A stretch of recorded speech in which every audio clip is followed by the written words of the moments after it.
are here.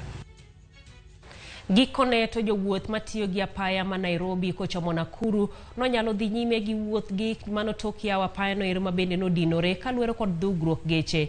Dhugruok no ero mabende nochako odhiambo manyoro nomiyo jowuoth onindo e yo, ka jowuoth moko to weyo geche mane giidho kendo wuotho kamanyo geche mamoko mbele.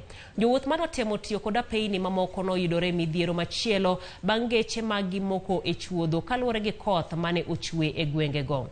Jowuoth nogolo ywak mondo onon gima kelo dhugruok geche e apaya no ahinya te kar pimo geche ma Gilgil Bridge. Hii ni barabara kubwa inaenda mpaka Uganda, inaenda mpaka Rwanda, inaenda mpaka wapi. Na ni one way traffic. Haifai iwe hivi. Barabara inafaa ipanuliwe.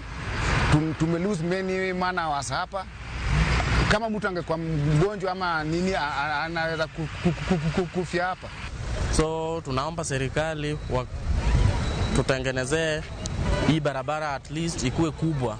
Gava inaweza tengeneza escape route at least hata kama kuna jam tuone kama tunaweza penya. Alafu hizi matrailers kubwa at least gava ione kama wanaweza tengeneza barabara nyingine za hizi matrailer.